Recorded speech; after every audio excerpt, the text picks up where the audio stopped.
Bonjour à vous, chères créatures. Une vidéo spéciale qui fait donc suite au récent sondage sur l'onglet communauté. Je planche sur un univers de Dark Fantasy depuis pas mal de temps, et il est toujours en phase de construction, car demandant pas mal de recherche et d'élaboration avant de m'atteler à l'écriture en elle-même. Je me donne un an pour construire ce monde qui se composera de plusieurs tomes, et dont le premier verra débuter son écriture à l'issue de cette phase de recherche. Pour familiariser tout le monde à ce futur univers, j'écris quelques épisodes parallèles, indépendants, dont les récits ne figureront pas dans les romans, mis à part quelques éléments concernant les races, territoires et divers détails. L'Elfe Noir de Drosnia est donc le premier de ces épisodes parallèles. C'est un peu différent de mes creepypastas habituels, c'est pourquoi j'avais mis en place ce sondage pour savoir si vous seriez intéressé de découvrir cet univers. Je ne vais pas m'attarder plus et je vous laisse découvrir ce récit. Pour mieux cerner les enjeux de cet univers, une introduction figure avant l'histoire en elle-même. Comme j'ai chapitré cette vidéo, vous êtes libre de passer celle-ci afin d'écouter directement l'histoire et y revenir par la suite pour avoir plus de détails sur le contenu de ce monde. C'est à vous de voir. Sur ce, bon voyage au sein de Verdiana, qui se situe en plein cœur des territoires de l'autre monde. Verdiana, le plus vaste continent d'un monde composé de 4 territoires principaux. Le Vordor, Krejiran, Aletas et Yoshada, ainsi que des multitudes d'îles vivant en autarcie depuis la dissolution du conglomérat des Pop qui régissait autrefois le monde. Un événement majeur dû à la corruption de plusieurs cardinaux par le peuple Krilsias, qui désirait s'accaparer les richesses du Vordor en anéantissant les peuples elfes. Leur plan échoua grâce à la lucidité d'une servante douée d'une forme rare de télépathie capable d'abattre les barrières mentales des Krilsias. Elle fut érigée en sainte et reste aujourd'hui encore la figure la plus importante de ce monde. Celle que l'on va voir pour résoudre les conflits les plus à même de menacer le sort de peuples entiers. Mais son aide n'est pas gratuite et peu de personnes peuvent s'acquitter des sommes demandées en échange des services de la nouvelle église, l'ordre religieux qu'elle a créé. Les conséquences aboutirent à l'indépendance des 4 continents et à leur division en différents royaumes. Lors du complot, le peuple des nains a souffert de l'aide apportée aux Krilsiasiens, origine de la haine des elfes communs à leur rencontre. Aujourd'hui, le peuple de Krilsias vit reclus sur son île et ne dispose que peu d'alliés. On murmure qu'il cherche à se venger d'Irmis, la sainte dirigeant la nouvelle église. Au sein du royaume de Vereolin, le roi, pour améliorer les échanges commerciaux de ses territoires, afin de pallier à la misère de son peuple, a conclu un pacte avec la souveraine du Clariarat, le royaume souterrain où vivent recluses les pires créatures de Verdiana et d'ailleurs, le fief d'un des anciens dieux du monde, Clavort. Ce dernier y a été refoulé par ses frères et sœurs, les Vlanaris, les créatures du monde, pour avoir transgressé les règles de son espèce, à savoir ne pas agir sur le destin des différents peuples vivant dans le monde et leur laisser le libre arbitre. Pour combattre l'ennui et pour se divertir, Clavort créait des créatures monstrueuses qu'il disposait sur des territoires isolés afin de tester leur férocité. Plusieurs humains en ont fait les frais, ce dont se sont aperçus les autres Vlanaris. Clavort a été chassé de Veigroso, l'île située au centre de la mer principale du monde, et envoyé dans les profondeurs de ce dernier, le Clariarath.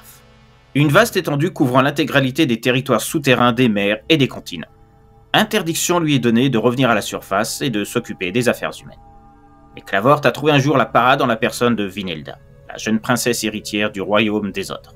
Une jeune fille passionnée par les arts occultes, la magie et les animaux légendaires. Elle est tombée par hasard sur une faille causée par un tremblement de terre ayant causé d'immenses ravages dans son royaume, ce qui lui a permis d'entrer en contact avec les créatures vivant dans les profondeurs. Impressionné par le don de Vinilda lui permettant de se faire obéir de ses créations, Clavort a fait de la jeune fille sa pupille, voyant en elle celle qui lui permettrait de se venger de ses frères et sœurs, les Vlanaris. Vinilda apprendra tout ce qu'il faut savoir en matière de sorcellerie en faisant la plus puissante sorcière de Verdiana, celle à qui on fait appel pour se sortir d'un mauvais pas. Quand Herviet, le roi du Vereolin, l'invoque pour aider son royaume, Vinilda accepte de lui offrir ses services. En échange, Herviet doit laisser venir plusieurs de ses enfants, des monstres dont elle est la créatrice grâce à l'apprentissage de Clavort. Si, dans un premier temps, Herviet se voit ravi des échanges commerciaux fructueux provoqués par la magie de Vinilda, il va vite déchanter en découvrant que les créatures de la souveraine du Clariarath provoquent peur et désolation dans les villages de son royaume. Une situation qui inquiète les royaumes proches commerçant avec le Vereolin qui décident de rompre leurs accords. En cause, les ressources naturelles du royaume ne permettent plus de répondre à leurs exigences et surtout la présence des monstres les effraie, au point qu'ils ne veulent plus se rendre au Vereolin. Voyant son royaume menacé de retomber dans la misère, en plus de la terreur inspirée par les monstres de plus en plus nombreux aux abords des villages, Herviet tente de rompre le pacte, ce qui provoque la colère de Vinilda, repartant au Clariarath et en prenant soin de laisser ses créatures continuer leur ravage au sein du Vereolin, après avoir mis en place une barrière magique entourant leur royaume et bloquant l'accès des monstres au Clariarath et aux contrées extérieures. ce qui fait que les monstres redoublent de fureur car n'étant plus modérés par leur créatrice. Pour que son peuple ne soit pas décimé, Herviette n'a d'autre choix que d'invoquer à nouveau Vinhilda en s'excusant pour sa traîtrise. Celle-ci accepte, mais demande en retour à devenir la nouvelle reine du Véréoline, prenant la place d'Herviette. Contraint et forcé, le roi abdique donc en faveur de Vinhilda. Il demande à faire forger 4 épées ensorcelées, capables de résister aux monstres du Clargaraf afin que ses enfants puissent se protéger. Vinhilda accepte et lui fournit les épées. Elle impose cependant une condition. Ses enfants ne devront que blesser ces monstres au cas où ceux-ci s'en prennent à eux. Interdiction pour eux de les tuer. Si cela arrivait, le fautif ou la fautive serait exécuté pour l'exemple. Mais à la suite d'une erreur de manipulation de son épée, le fils aîné d'Herviette crée une brèche dans la barrière magique près d'un village, laissant échapper plusieurs monstres en dehors du royaume. Il fera appel à son tour à Vinhilda pour réparer sa faute. Celle-ci colmate la brèche et répond à la demande du jeune prince de se taire sur sa faute auprès de son père ainsi que de ses frères et sœurs. Rongé par la culpabilité les jours suivants, il cherche un moyen de rompre le pacte liant Vinhilda à son père, afin de libérer le royaume de la terreur des créatures y habitant. Et surtout, il veut détruire les autres monstres qui se sont échappés par sa faute. Il parvient à mettre la main sur un vieux parchemin au sein des appartements de l'ancien mage qui officiait autrefois au château royal, mort depuis des décennies. C'est d'ailleurs à cause de son décès si Herviette a dû recourir à Vinhilda. Le parchemin indique que les monstres du Clargaraf ne peuvent être tués que par une âme forgée au sein de ce dernier. Il découvre aussi que tout monstre qui l'aura tué verra son épée se renforcer et fera obtenir plus de puissance à son corps. Plus il tuera de monstres, plus il sera alors en mesure de se confronter à Vinhilda, la tuer et ainsi rompre le pacte établi par son père. Il décide de partir hors du royaume en quête des créatures s'étant échappées du Véréoline. Tuer celles au sein du royaume attirerait trop l'attention, d'autant qu'il est conscient qu'il est freiné par les conditions d'utilisation de son épée établies entre son père et Vinhilda. Détruire un monstre au sein du royaume signifierait son exécution immédiate, plongeant sa famille dans le chagrin et les laissant sans espoir de s'en sortir. D'autant que la nouvelle reine possède plusieurs espions dans les différents villages. Des pauvres gens qui ont accepté ce rôle en échange d'une vie meilleure pour leur famille, en termes de protection contre ces monstres et une nourriture abondante, en plus de la fertilité de leur terre. En revanche, en agissant hors du royaume, loin des yeux de Vinhilda et ses pouvoirs, il sera en mesure de survivre. Verdiana étant vaste, le temps que la sorcière apprenne le geste du prince, il se sera dirigé vers une autre région et un autre monstre à tuer et continuer à accumuler la force nécessaire pour l'objectif de sa quête. Sans rien dire à son père, tout comme à ses frères et sœurs, il quitte Véréoline pour suivre une quête le menant à trouver les monstres du Clargaraf disséminés au sein des territoires de Verdiana, et les détruire pour acquérir la force dont il a besoin pour éliminer Vinhilda, rendant ainsi la liberté à son royaume. Pour éviter toute méprise sur ses intentions, personne ignorant que les monstres sévissant à Verdiana viennent du Véréoline, il tait son nom et ses origines afin de ne pas subir la colère des villages connaissant la terreur par sa faute. Il devient le chevalier sans nom, celui qui pourfend les monstres afin de libérer Verdiana. Darkblade, l'elfe noir de Drosnia. Il s'était déjà passé 3 jours depuis que j'avais libéré la petite ville de Kaghegar du prince orc qui terrorisait et rançonnait la population.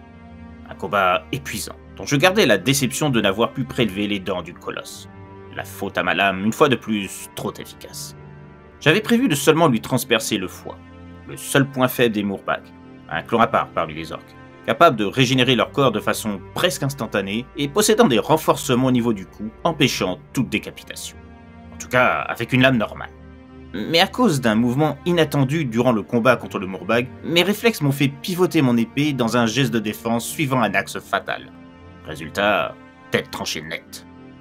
J'ai appris ainsi que cet acte entraîne une décomposition du corps aussi rapide que l'est leur capacité de régénération. Il n'est resté qu'un tas de poussière de cette masque de muscles capable de raser une maison avec un seul doigt. Dommage. On dit que les dents de Mourbag, une fois façonnées correctement, peuvent offrir une batterie de pointes de flèches terriblement perforantes, ce qui m'aurait donné un avantage certain pour des affrontements à longue distance. Très utile pour des bêtes de type titan avant une attaque frontale. Mais bon, il est trop tard pour regretter à présent. Peut-être aurais-je une autre occasion de combattre un Mourbag, et cette fois, je ne commettrai pas la même erreur. Quoi qu'il en soit, après avoir bien profité de mon séjour à Kaghegar, où les villageois m'ont offert de quoi me rassasier pour au moins 1 mois, et une fête qui a duré toute la nuit en mon honneur, j'ai pu goûter à un peu plus de calme en bivouaquant près des montagnes de Bouscanir, dans le comté de Fallon. Et à part 2 ou 3 kobolds un peu trop sûrs d'eux, les nuits ont été calmes. J'approchais de la petite ville de Drosnia. Il s'agissait de la première fois que je m'y rendais, mais tout ce qui m'apportait, c'était qu'elle soit dotée d'une auberge au lit confortable et douillet pour m'y reposer durablement.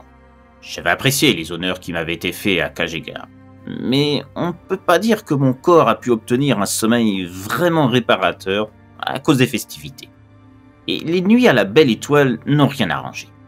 J'espérais vraiment bénéficier de moins d'agitation au sein de cette ville et une chambre pouvant m'apporter de quoi apaiser mon corps endolori par mon précédent combat, ainsi qu'une bonne étape pour ma chère Felena, mon destrier qui méritait au moins autant que moi d'avoir un abri digne de ce nom depuis notre départ de Kajeklar.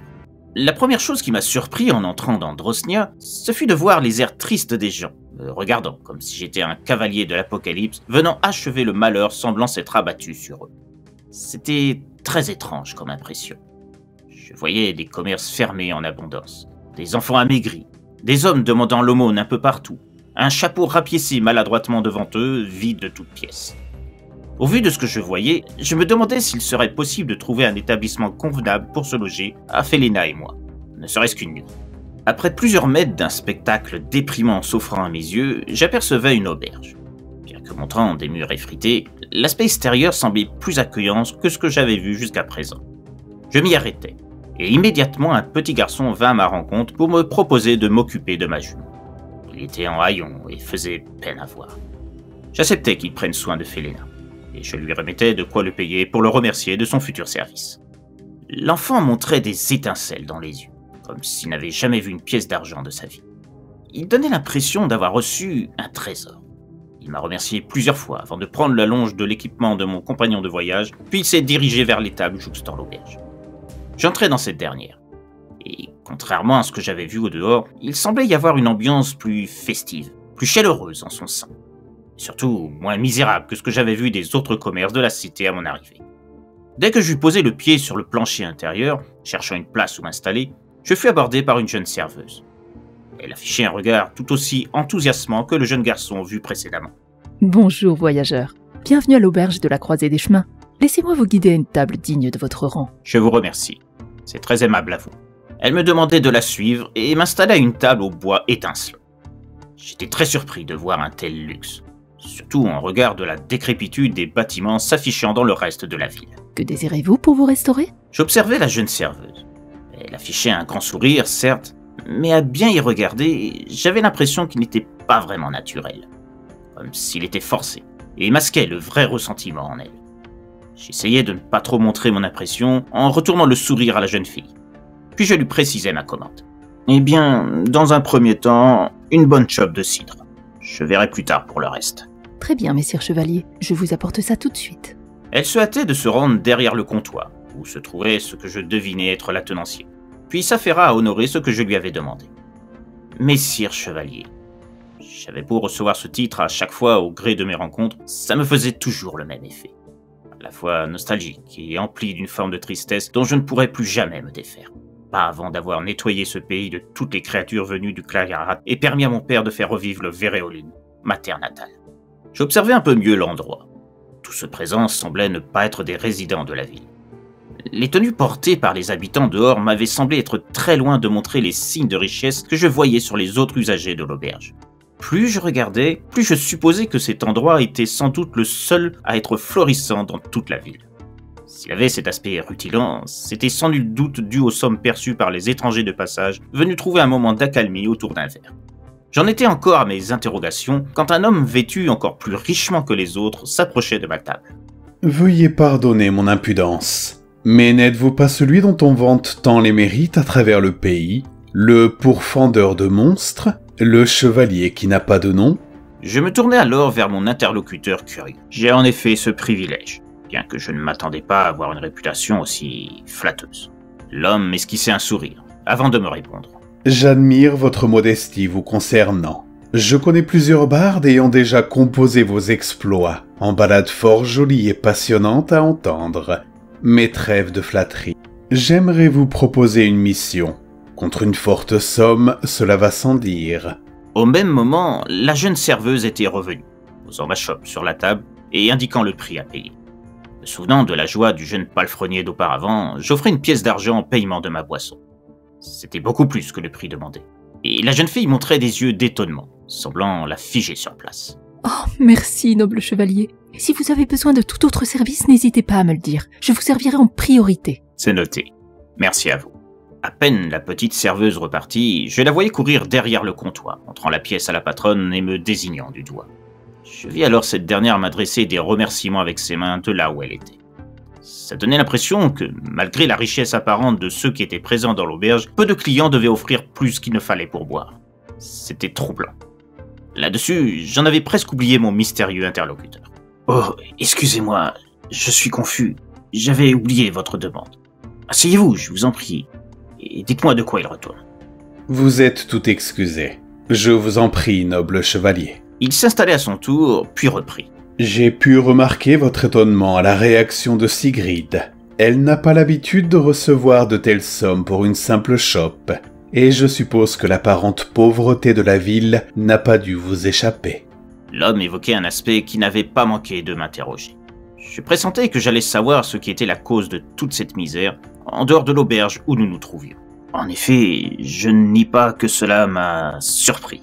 En comparaison du reste de la ville, cet endroit semble en bien meilleur état. L'inconnu prenait alors un air plus maussade que celui qu'il m'avait montré jusqu'ici. C'est en rapport avec la mission que je souhaite vous confier, en ce qui concerne une faute dont je suis responsable, moi et les miens. Je suis en grande partie responsable de la tragédie ayant causé cette véritable malédiction pour le commerce de cette ville. Après cette phrase, je montrais plus d'entrain à écouter mon mystérieux client. Celui-ci sortait une bourse bien remplie, montrant ainsi son sérieux sur la quête qu'il souhaitait me voir remplir. J'avais l'habitude de me contenter de peu, du moment que ça suffisait à me sustenter, moi et Felina. Quand il s'agissait de pauvres gens, je me refusais même à leur demander quoi que ce soit en récompense de mes services. Un repas chaud et un endroit pour dormir une nuit, pour moi et mon cheval, c'était amplement suffisant. A l'inverse, quand la personne venant me quémander de l'aide montrait ne pas être dans le besoin, en affichant une tenue et des ressources conséquentes, je n'avais aucun remords à demander le prix fort. Pas dans un quelconque désir d'avoir le confort dû au rang que je représentais, non. La plupart du temps, je redistribuais le surplus à des gens qui en avaient bien plus besoin que moi. Je me contentais d'un très infime pourcentage. Le reste de la discussion me conforta dans mes soupçons que l'homme se trouvant devant moi n'appartenait pas à la ville, au vu de ses atours luxueux. Néanmoins, ses propos indiquaient qu'il connaissait l'origine des tourments des habitants. Sa manière de s'accuser des maux ayant fait de Drosnia une presque succursale des campements des nomades Blapéry, ceux vivant aux abords du désert des Dros, était ce qui m'intriguait le plus. J'écoutais donc ce qu'il avait à me confier, pendant qu'il poussait la bourse devant moi, me laissant le soin de constater le montant exorbitant s'y trouvant, composé de dizaines de pièces d'or. La plus grosse somme qu'on m'ait jamais offerte pour mes services.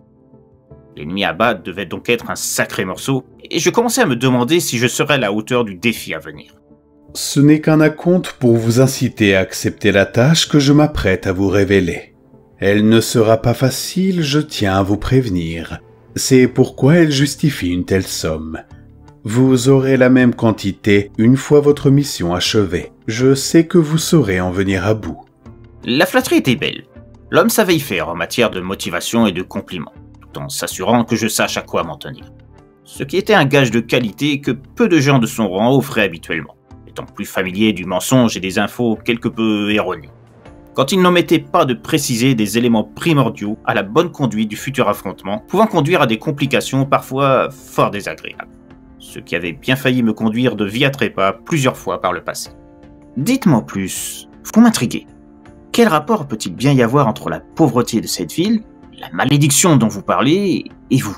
L'homme prenait un air encore plus sérieux que précédemment, prenant soin de boire une rasade de cidre dans sa chope devant lui juste avant ça. J'y viens. Mais pour que vous compreniez bien toute l'ampleur de la situation, je me dois de remonter à plusieurs années. Au fait, je ne me suis pas présenté. Je me nomme Alvire, et comme vous pouvez le constater, je suis un elfe noir. À dire vrai, je n'avais pas fait attention à la forme de ses oreilles jusqu'ici, étant plus intéressé par l'histoire qu'il avait à me dire, sa tenue et son apparente richesse qu'il avait étalée sans pudeur pour s'assurer de mon attention. Ce qui s'est avéré être une totale réussite en ce sens. Et comme il portait une capuche couvrant la majeure partie des contours de son visage avant de l'abaisser à cet instant, il m'aurait été difficile de deviner l'appartenance de sa race. Si ce n'est peut-être la finesse de ses mains et le teint foncé de son visage. Des caractéristiques propres aux elfes noirs, en opposition avec la pâleur de peau des elfes communs, quel que soit le clan auquel ils appartiennent. Un elfe noir, dites-vous? Je croyais que votre race avait une sainte horreur de la lumière. Alvir souriait légèrement, semblant ne pas être surpris par ma remarque. Ce sont de fausses rumeurs qui circulent en effet depuis bien des siècles. Mais il n'en est rien. Notre peuple peut se mouvoir sous le soleil avec grand plaisir, tout comme n'importe qui. Nous sommes juste un peu plus discrets que nos frères blancs, et n'avons pas l'habitude de nous exposer à la vue de tous. D'où ma tenue. Mais passons à l'histoire. Alvir me racontait que, comme je l'avais également constaté, la ville était placée dans une gorge rocheuse n'offrant que peu de chemin pour la rejoindre, les parois de pierre l'entourant ne permettant que l'entrée que j'avais prise pour accéder à la cité, ainsi qu'une forêt à l'autre extrémité. Il y avait 100 ans de cela, une communauté de Svartlarog, une race faisant partie de l'espèce des elfes noirs, se singularisant par leur faculté de combat et en faisant des guerriers hors pair, s'est installée au cœur de cette forêt. La communauté y a établi ses maisons, ses forges et son savoir-faire dans les armes.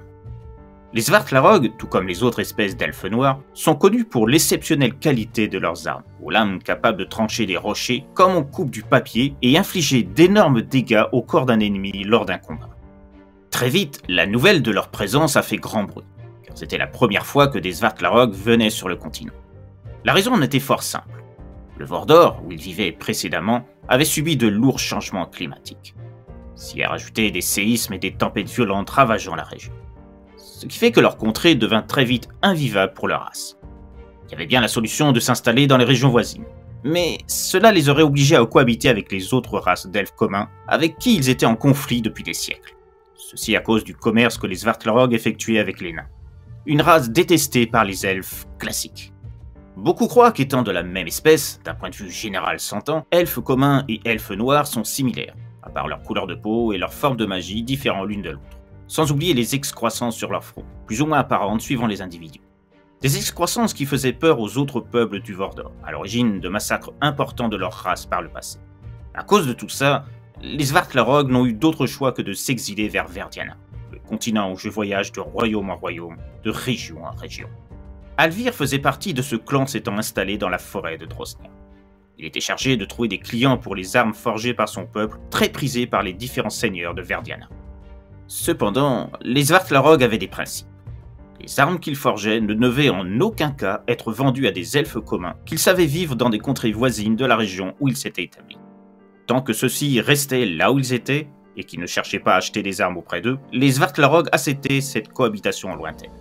Mais, par appât du gain, Alvir avait trahi son peuple. Il avait vendu des armes à un clan d'elfes communs, les Kinrief. Ces derniers, très intéressés d'en obtenir plus, ont proposé un marché. Il devait les aider à obtenir l'ensemble des armes forgées, ainsi que les parchemins précisant les techniques de création, et il ferait de lui le plus riche des Svartlarog de l'histoire. Le but étant de conduire une attaque contre le clan d'Alvir, pendant que ce dernier se chargerait d'éloigner son chef loin du camp visé. Le traître accepta le deal, sans savoir ce que cela impliquerait. Le chef des Svartlarog, Nirvid, était en pourparlers au sein de Drosnia pour une commande spéciale avec un des notables de la ville. Il ignorait le drame qui se préparait. Alvir avait accompagné son supérieur, histoire de s'offrir un alibi. Il s'était assuré auprès des Kinrief que son clan ne subirait d'autres dommages que le vol des armes et des parchemins. Et quand Nirvid et Alvir sont revenus à leur camp, au sein de la forêt, ils ont trouvé un spectacle de désolation. Leurs amis, leurs familles, tous avaient été massacrés. En voyant ça, Alvir a avoué à Nirvid sa traîtrise. Celui-ci s'est mis dans une colère intense, jugeant responsable la ville de Drosnia. Il supposait les habitants de la ville autant complices des Kinrief que l'avait été celui qu'il considérait être un ami sincère. Il avait compris qu'Alvir avait mis au point la rencontre avec le noble de Drosnia. Cela dans le but de l'éloigner de ce qui se préparait, sachant pertinemment que tout le monde serait tué. Ce qui aux yeux de Nirvid constituait un crime inqualifiable, ne pouvant être pardonné. Alvir eut beau lui dire que c'était, au contraire, ce contrat en devenir qui avait offert une opportunité pour l'attaque, ainsi que le fait qu'il ignorait les intentions meurtrières des Kinrief, rien n'y a fait. Certes, il avait bien communiqué la date de la transaction à ses commanditaires, mais ces derniers n'étaient pas censés massacrer les Svartlarog, seulement voler les armes et les parchemins. Nirvid n'a rien voulu entendre. Désormais, il empêche quiconque de franchir la forêt à toute personne voulant commercer avec Drosnia. Ceux qui tentent la traversée se retrouvent face à Nirvid qui leur propose de le vaincre à l'épée pour passer. Les éventuels accompagnants des perdants sont sommés de rebrousser chemin et renoncer à tout acte commercial avec Drosnia. S'ils refusent, ils tuent sans remords les contrevenants. Quelques convois ont bien essayé de submerger Nirvid par le nom, mais la dextérité et l'agilité de ce dernier, aidé de sa magie, leur ont fait regretter leur tentative au prix fort. On dit que la forêt est parsemée des restes de tous ceux ayant perdu un duel face à Nirvid, ou massacrés parce qu'ils refusaient de repartir d'où ils venaient. Certains ont voulu prendre d'autres chemins, tentant de parvenir à Drosnia de l'autre côté, celui que j'ai pris pour entrer dans la ville. Mais Nirvid a placé des artefacts magiques dans la terre autour de l'entrée. Ils ont pour fonction de le prévenir de l'arrivée de tout convoi marchand. À partir de là, utilisant là aussi sa magie, il se rend devant les convois et massacre tous ceux et celles en faisant partie. Juste après, il détruit les marchandises. Après plusieurs interventions de ce type, plus aucun convoi marchand n'ose venir à Drosnia pour établir des échanges commerciaux. Nirvid ne laisse passer que les cavaliers. Les artefacts disposés autour de la cité, et impossibles à enlever ou détruire, lui indiquent la présence de tout élément contraire à l'équipement classique d'un cavalier. En cas d'infraction, Nirvid se charge de venir au-devant du contrevenant et l'oblige à combattre contre lui pour obtenir le droit de passer. Il y a bien eu quelques malins pensant déjouer le système de détection de Nirvid. Ils en ont payé le prix en perdant la vie, personne n'étant capable de rivaliser avec l'elfe noir en matière de combat. Avec le temps, les finances de la ville ont chuté et nombre de personnes ont fui Drosnia. Ceux qui sont restés ont sombré dans la misère et le désespoir. Seuls les quelques voyageurs ne tentant pas d'enfreindre les règles de Nirvid, soit parce qu'ils ignorent ce qui en est, ou bien parce qu'ils savent et ne veulent pas risquer de mourir, apportent un minimum d'argent pour faire vivre l'auberge de la ville, le seul établissement étant parvenu à résister au désœuvrement. Un grand panneau figure aux deux entrées existantes de la forêt, expliquant l'interdiction d'y pénétrer, sous peine de devoir affronter Nirvid. Celui-ci n'a jamais perdu un duel de son existence grâce à magie et son maniement de l'épée. Les voyageurs sont dans l'obligation de contourner les montagnes avoisinantes pour poursuivre leur avancée et atteindre la ville par l'entrée principale. Ils ne peuvent repartir qu'en empruntant le même trajet, soit pour revenir d'où ils viennent et emprunter d'autres voies pour rejoindre d'autres cités, soit en passant par les montagnes pour continuer plus avant. Drosnia est victime de la fureur de Nirvid qui a créé cette malédiction. Quant à Alvir, il a vécu avec cette culpabilité de nombreuses années, se sentant responsable de ce que vit Drosnia et ses habitants. Il attend chaque jour que quelqu'un soit assez fort ou fou pour défier Nirvid, le battre et ainsi libérer Drosnia de sa malédiction afin de la faire renaître. Voilà. Vous connaissez toute l'histoire, chevalier. Alors, vous sentez-vous capable de vaincre Nirvid, ou me suis-je trompé sur vos compétences ? Un peu pris au vif, j'assurai Alvir que je m'occuperais de remplir ma mission dès le lendemain matin, après une nuit de repos. Il hochait de la tête avant de se lever.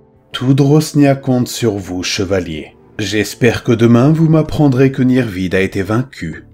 Pour preuve de sa mort, je vous demande de m'apporter les cornes qui se trouvent sur son front. Je saurai les reconnaître, n'essayez pas de me tromper. Je n'ai qu'une parole. Dès demain, je me rendrai auprès de Nirvid et j'accepterai son duel. Alvir faisait un geste de la main en signe de remerciement et quittait l'auberge. Pour ma part, un peu plus tard, je commandai à la jeune Sigrid un repas, occasionnant un nouveau sourire plein d'enthousiasme à la vue de ce que je lui offrais en retour. Cette pauvre petite me faisait de la peine, tout comme les autres habitants de Drosnia. Je ne savais pas si je ressortirais triomphant de Nirvid, mais je devais m'y employer. Je connaissais la réputation des elfes noirs au combat et l'usage qu'ils avaient de la magie, ce qui compliquerait l'affrontement. Pour autant, au contraire des elfes communs, ils ne sont pas immortels. Leur durée de vie ne dépasse pas les 400 ans. Au cours du récit, Alvir m'a précisé que Nirvid avait déjà 305 ans. Ses gestes ne devaient donc plus être aussi aguerris que lors de ses jeunes années. Il était donc faillible. Le problème majeur consistait en sa magie qui pouvait lui permettre de se téléporter d'un endroit à un autre. Autrement dit, il pouvait être devant moi un instant avant de se retrouver dans mon dos juste après. Trouver une parade ne serait pas facile. Malgré tout, avant toute chose, je passais par l'étable afin de souhaiter une bonne nuit à Félina. Puis, je me dirigeais vers ma chambre, suivant Sigrid à l'étage de l'auberge. Elle avait entendu des bribes de ma conversation avec Alvir. Vous allez nous libérer de la malédiction ? Vous allez tuer Nirvid ? Voyant ses yeux pétillants d'angoisse, je ne me sentais pas capable de lui dire que j'ignorais ce que donnerait l'issue du combat. Je comprenais bien qu'elle, comme le reste de la population de la ville, avait besoin d'espoir. Je n'ai donc pu faire autrement que jouer sur la probabilité d'une victoire effective pour la rassurer, et que sachant que c'était loin d'être gagné d'avance. Eh bien, je vais faire tout mon possible en tout cas. Par ces simples mots, j'ai vu l'anxiété disparaître de son regard, en l'espace d'un instant. Ce serait merveilleux. Je comprends que Nirvid ait de la haine en lui. J'aurais ressenti la même chose à sa place. Mais ça n'excuse pas ce qu'il nous a fait subir à tous. Ce n'est pas notre faute. Je sais qu'Alvir a tout fait pour réparer l'erreur qu'il a commise. Je ne lui en veux pas d'avoir déclenché tout ça. Il ne pouvait pas deviner les intentions des Kyriens. J'étais quelque peu étonné qu'une aussi jeune fille se sente autant impliquée dans le devenir de sa ville et ses habitants, tout en étant aussi bien informée sur ce qui opposait Alvir et Nirvid, et étant à l'origine de la malédiction de Drosnia. Comment tu sais tout ça? Tu es bien jeune pour connaître toute l'histoire. Sigrid, conservant son sourire apparu depuis peu, m'expliqua d'où elle tenait ce qu'elle savait sur la situation. C'est ainsi que j'appris le lien affectif liant Alvir aux habitants de Drosnia, et Sigrid en particulier. Alvir m'a tout raconté un jour. Il a toujours été gentil avec moi, m'offrant de bons pourboires, mais pas aussi généreux que les vôtres. Je la regardais, souriant. Je voyais tout l'espoir que Drosnia avait en moi à travers les yeux de cette jeune fille. Je ne pouvais pas faillir à ma tâche. Une fois rendu devant la porte de ma chambre, j'assure à nouveau à Sigrid de tout faire pour libérer la ville et lui rendre sa prospérité. Celle-ci hochait la tête, puis repartait au rez-de-chaussée de l'auberge. Même si j'ai longtemps repensé à tout ça, j'ai pu obtenir la meilleure nuit que j'avais eue depuis plusieurs jours. Le lendemain matin, après un copieux encas, je partais en direction de la forêt, laissant Felena à l'étable. Il n'y avait pas beaucoup de chemin pour me rendre là où se trouvait Nirvid. Je préférais ne pas prendre le risque que mon cheval soit blessé par l'elfe noir dans le cadre de ses attaques, même mis à l'abri à proximité du lieu de l'affrontement. Il ne me fallut qu'une petite demi-heure pour me rendre au cœur de la forêt. Très vite, une silhouette vint à moi. Encore un fou qui vient à moi pour mourir.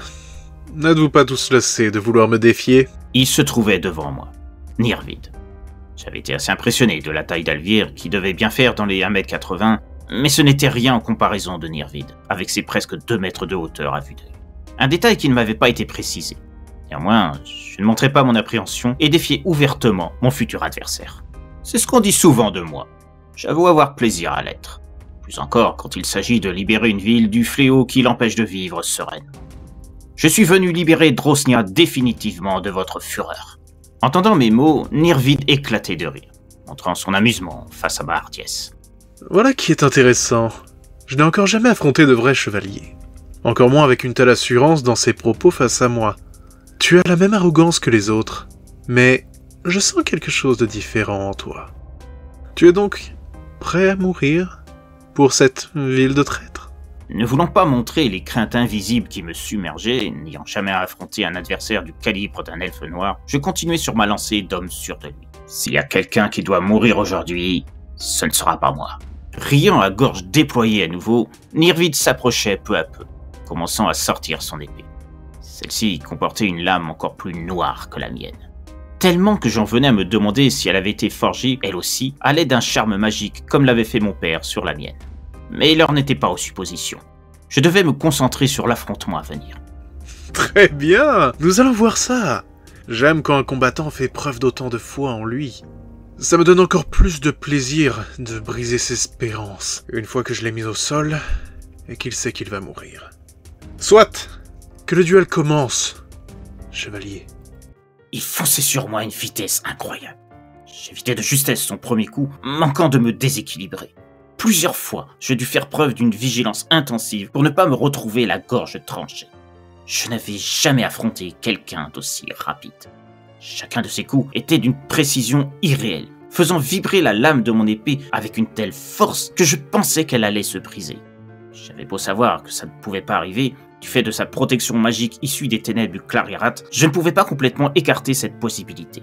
C'était la première fois que j'avais un adversaire n'étant pas un monstre venu à la surface par la volonté de Vinilda.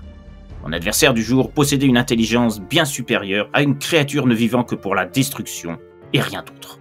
Cette fois, face à moi, se trouvait un être dont la force et l'agilité avaient eu raison de quelques-uns parmi les meilleurs combattants du royaume, venu spécialement à Drosnia, à la demande de marchands ne sachant plus quoi faire. Un adversaire possédant lui aussi une arme déception. La puissance de sa lame frappant la mienne était sans commune mesure. J'avais déjà entendu parler dans divers royaumes des louanges attribuées à des armes forgées par les elfes noirs, mais je ne m'imaginais pas que c'était à ce point. En plus de ça, la faculté de Nirvid de se déplacer instantanément d'un point à un autre était déstabilisante. Et je fus touché de nombreuses fois. Des blessures sans gravité, mais qui pouvaient entraîner quand même des conséquences pour mon endurance. Plus le combat s'éternisait dans le temps, plus je devais m'appliquer à faire preuve de la même dextérité que mon adversaire. En tout cas, il me devenait primordial de m'élever à son niveau. C'était la condition sine qua non pour parvenir à tenir la distance face à sa rage de combattre. Par moments, j'avais l'impression de voir un animal m'affronter, ce qui ne le différenciait pas tellement des monstres que j'avais affrontés avant lui. Ses rires incessants à chaque coup ajoutaient à l'énervement de me sentir impuissant à ses attaques. Je subissais plus que je ne pouvais donner des retours, et la fatigue commençait à se faire sentir. Les yeux rouges de Nirvid, signe distinctif des Svartlarog, obscurcissaient le jugement de mes coups. Je sentais la haine dans son regard, pas seulement parce que j'étais son adversaire, mais surtout parce que pour lui, j'étais comme ceux de Drosnia, quelqu'un qu'il fallait punir en tant qu'humain, en tant que traître et responsable de sa condition de paria. Plusieurs minutes passèrent ainsi. Nirvid parvenait à me toucher à plusieurs reprises. J'étais parsemé de blessures sur le corps, m'affaiblissant de plus en plus, et je commençais à douter de pouvoir avoir une chance de l'emporter. Je revoyais les images de mes précédentes quêtes. Les monstres, les habitants reconnaissants, les larmes des enfants ayant compris qu'ils n'auraient plus à se cacher, grâce à moi. C'était comme si mon esprit, conscient que j'allais mourir, me permettait de revoir les meilleurs moments de mon existence. Et puis, Nirvid prit le dessus de manière plus flagrante, me blessant au torse. Une blessure qui me fit hurler de douleur. Jamais je ne m'étais senti aussi faible. Cet elfe noir était pire que toutes les créatures que j'avais affrontées. À l'inverse d'elle, je ne parvenais pas à trouver son point faible. J'étais presque sur le point d'accepter le fait que j'allais sans doute mourir aujourd'hui. J'allais faillir à la promesse faite à Sigrid, à Alvir et à moi-même. Je ne pourrais pas trouver de quoi vaincre Vinilda et rompre le pacte qui avait fait de mon royaume un fief du Clarieraf. D'autant que, contrairement à mes autres combats, je ne tirerais aucun bénéfice de puissance à l'issue de cet affrontement. La magie de ma lame me permettait d'absorber les pouvoirs et la force des monstres que j'affrontais une fois vaincu. Mais là, mon adversaire n'était pas issu du monde des ténèbres. C'était une race de la surface, et l'une des plus terribles s'y trouvant. Les légendes traitant de la puissance des elfes noirs étaient loin d'être usurpées. Je m'en rendais bien compte. J'en étais à me résoudre à voir tous les espoirs de sauver le Véréoline, ma quête, anéantie dans les minutes à venir. Pour la première fois, j'avais peur de ce que j'affrontais. Et puis, il y a eu quelque chose d'étonnant qui s'est passé. La lame de mon épée s'est trouvée enveloppée d'un halo oscillant entre le bleu et le rouge, irisant l'intégralité de mon arme jusqu'à même me faire baigner dans une forme d'aura. Une force nouvelle m'envahissait, me submergeait, traversant tout mon corps. Je me sentais plus fort, je sentais ma lame devenir plus puissante elle aussi, plus légère à manier, comme s'il s'était agi d'un brin de paille. Nirvid apparut étonné, ralentissant ses attaques, avant de s'arrêter brusquement. Il me montrait même, pour la première fois depuis le début de notre combat, un regard de peur. Mon épée se couvrait soudain de signes runiques sur sa lame. D'autres apparurent sur la peau de mes mains, de mes bras, de mon visage. Je sentais la puissance de mon corps redoubler encore plus à cet instant, sans que je comprenne d'où pouvait bien venir ce miracle salvateur. Était-ce ma peur qui avait déclenché quelque chose dans les attributs magiques de ma lame ? Une sorte de protection supplémentaire apparaissant dans des moments critiques et dont mon père avait omis de me faire part ? À moins qu'il ignorait lui-même que cela pouvait naître à la suite d'une émotion telle que l'angoisse et la perspective de devoir se résoudre à mourir. Un bonus de l'envoûtement qui n'était pas précisé dans le livre auquel il a eu recours pour mettre mon épée au même niveau que les maléfices de Vinilda et ses créatures, en quelque sorte. Je ne comprenais pas ce qui se passait et j'avais l'impression de ne plus rien contrôler. Je n'étais plus un chevalier, un prince agissant sur son épée pour qu'elle s'abatte sur son adversaire. C'était la lame qui dirigeait chacun de mes gestes, chaque partie de mon corps, me relevant quand j'étais acculé par l'ennemi me faisant face. Je reprenais espoir, me laissant porter par le souffle de ce prodige magique inattendu et tombant à point nommé à un moment où j'ai bien cru rejoindre l'au-delà. Je voyais Nirvid se poster devant moi, stoppant soudain ses attaques, le visage contrarié et interdit devant le spectacle s'offrant à lui. Qu'est-ce que ça veut dire ? Comment ton épée insignifiante a-t-elle pu soudainement prendre l'ascendant sur mon épée elfique ? Comment as-tu fait ça ? Je le voyais hésiter à attaquer de nouveau, reculant même, comme s'il sentait que mon arme était capable de le vaincre. Il en prenait conscience, tout comme il devait sentir la confiance qui remontait en moi. Tout à coup, je le vis reprendre ce regard plein de fureur, semblant avoir compris l'origine de ce prodige. Alvir, ce ne peut être que lui qui a provoqué ça. Je sais que tu es là, traître ! De quel droit te permets-tu d'intervenir dans ce duel ? Sans aucune réponse à sa question, et profitant de son inattention, porté par la fougue de mon épée qui me poussait à attaquer, je fondais sur Nirvid. Celui-ci, surpris par la rapidité, trébuchait, avant que la lame de mon arme s'abatte soudainement, brisant la sienne. L'instant d'après, elle s'enfonça brutalement dans la poitrine de Nirvid. Celui-ci poussait un râle de douleur presque assourdissant. Il tenta de sortir la lame, s'étant fiché dans son corps, pendant que je continuais à la planter plus profondément, faisant projeter des gerbes de sang autour de la blessure et de sa bouche. Mon épée le traversa de part en part, plongeant profondément la lame dans le sol derrière Nirvid.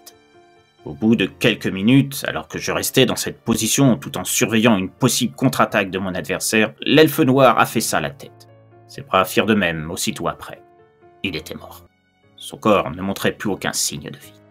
Au même instant, mon épée reprenait peu à peu son aspect d'origine, perdant l'aura et la luminosité l'entourant qui m'avaient permis de vaincre mon ennemi du jour.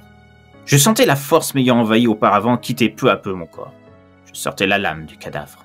À peine avais-je effectué ce geste que la masse inerte de Nirvid s'abattit sur le sol, tel un pantin désarticulé. Tentant de comprendre ce qui s'était passé, j'entendais une voix derrière moi. « Félicitations, chevalier.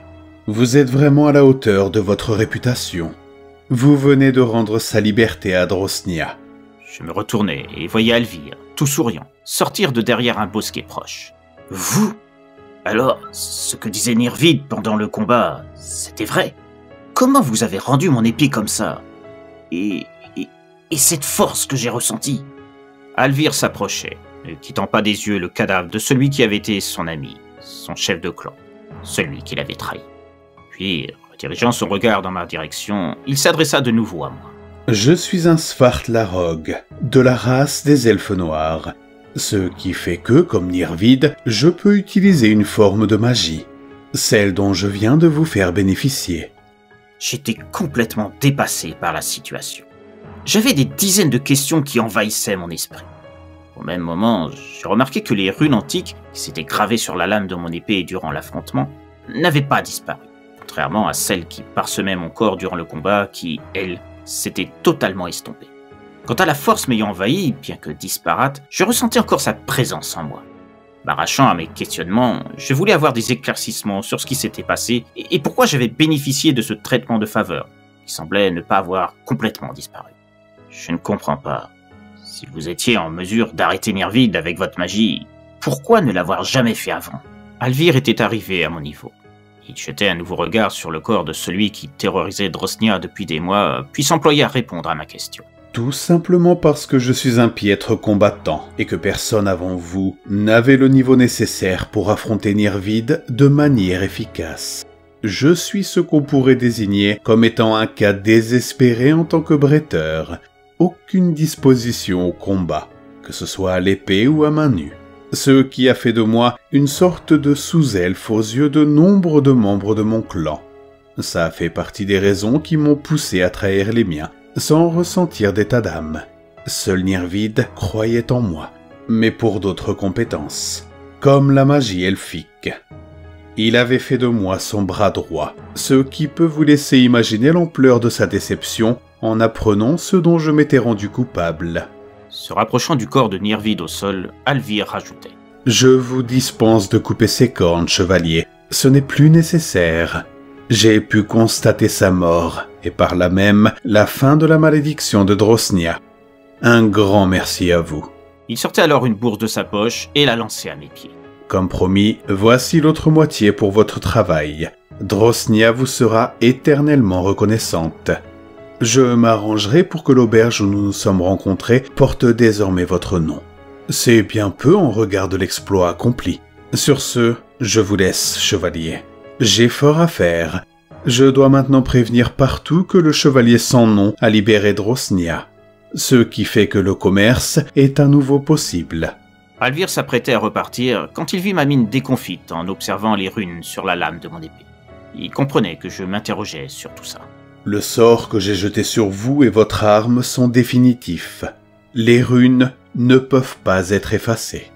À chaque fois que vous serez en position de faiblesse face à un adversaire trop puissant pour vous, l'épée réagira et ce que vous avez vécu tout à l'heure ressurgira, faisant de vous l'égal d'un elfe noir en termes de force et d'agilité. Enfin, plus précisément, le charme dont je vous ai gratifié contrôlera vos faits et gestes, jusqu'au moment où votre adversaire sera terrassé, définitivement. Ce sont vos émotions qui lui indiqueront si c'est le cas, tout comme il se sera mis en place en ayant compris que vous avez besoin de devenir plus fort.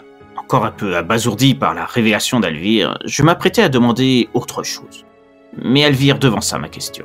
Ne me remerciez pas. Je vous l'ai dit, c'est la moindre des choses pour votre action. Vous avez sauvé une ville. Disons que c'est un bonus en plus de la coquette somme que je vous ai offerte. Je pense que ce petit cadeau vous sera très utile pour vos prochains combats contre des monstres chevaliers. Véréoline verra le jour de sa libération s'accélérer grâce à ce bien modeste cadeau. Comment pouvait-il savoir ça? Le nom de mon royaume, mon désir de le libérer. Que savait-il d'autre à mon sujet qu'il ne m'avait pas dit? Une minute, Alvire. Comment savez-vous pour Véréoline? Et le reste? Souriant un peu plus, l'elfe noir s'employa à nouveau à répondre à mes interrogations. Je sais beaucoup de choses, chevalier. Même votre nom. En plus de vos origines, je suis au courant du pacte de votre père avec Vinilda, de l'état de votre royaume, ce qui n'est pas vraiment un secret, soit dit en passant, de votre faute dont vous vous sentez coupable chaque jour qui passe.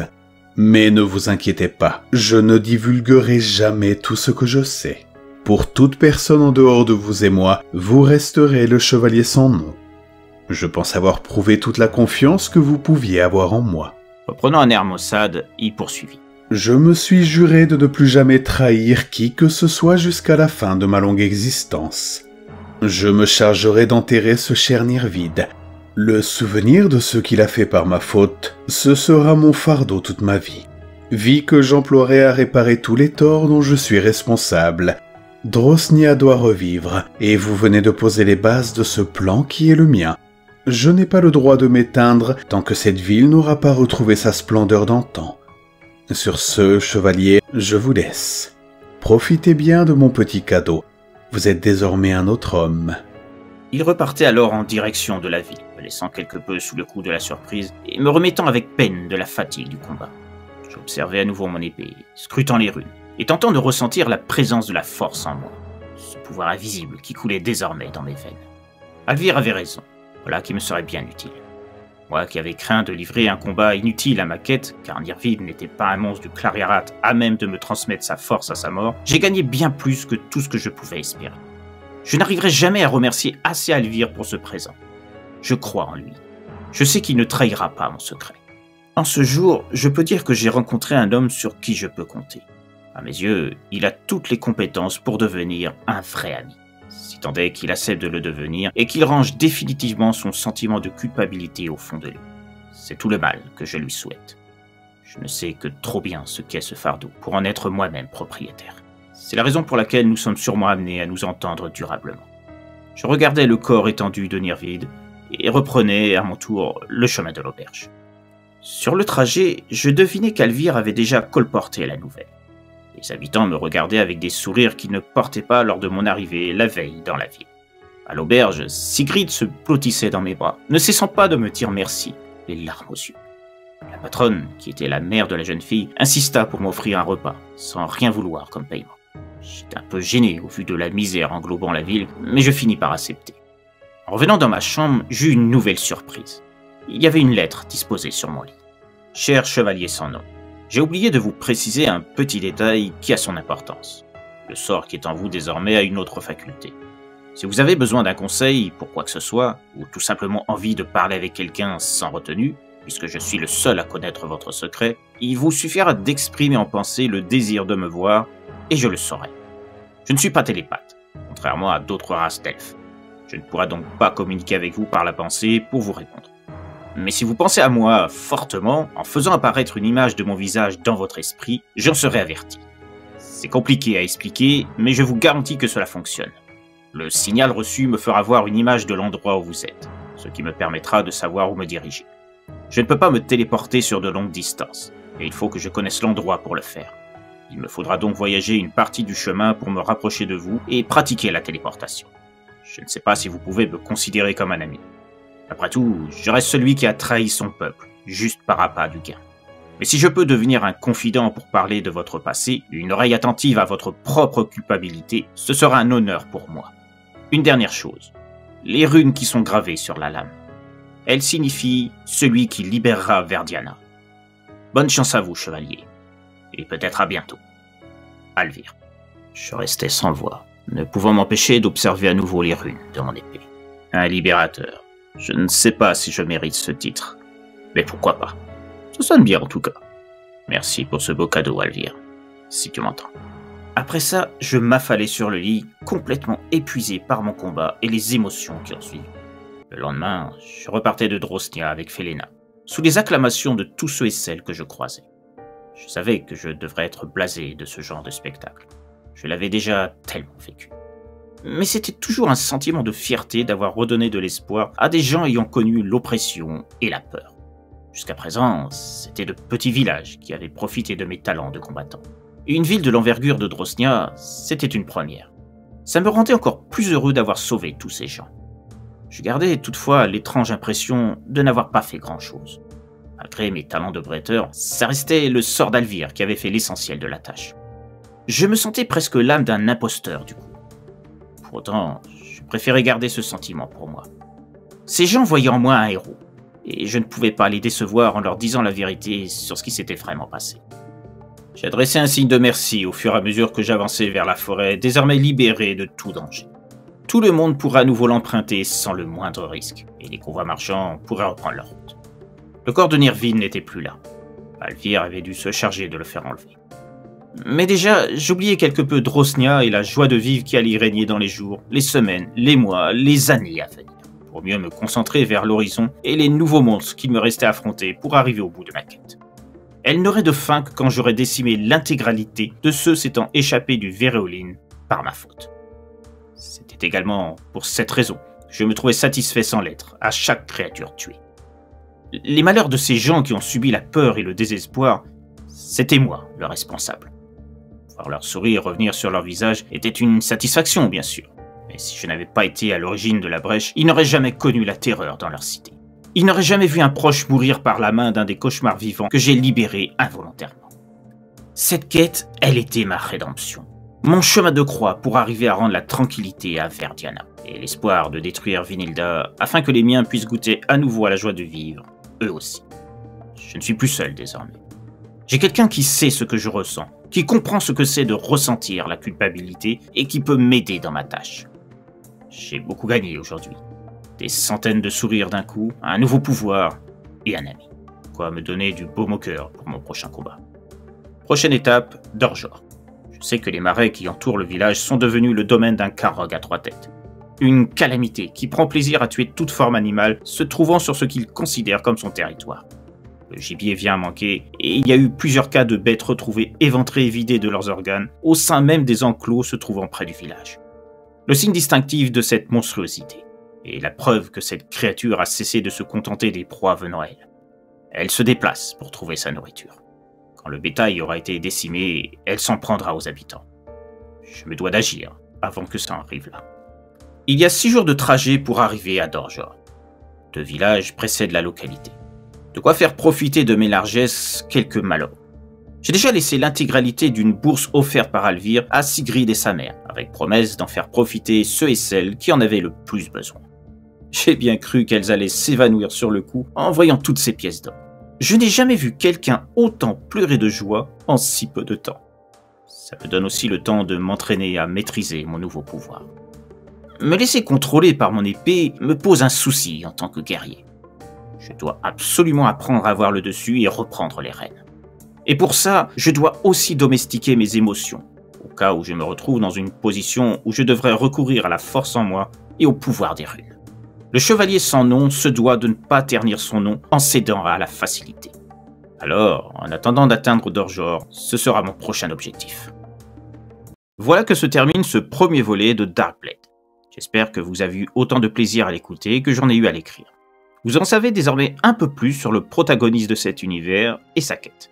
Le personnage d'Alvir sera amené à apparaître dans d'autres épisodes, et il figurera aussi dans les romans, mais l'origine de sa relation avec le chevalier sans nom sera plus succincte. Cet épisode permet donc d'en savoir un peu plus sur ce qui les lie.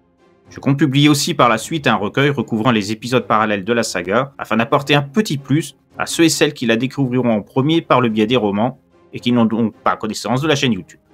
Le prochain épisode, La Bête de Dorjor, sortira le mois prochain sur la chaîne. Il est en cours de correction et sera dispo prochainement sur mon blog, pour les impatients voulant en savoir la suite. Je vous dis à présent à très bientôt pour d'autres récits se situant au sein de l'autre monde.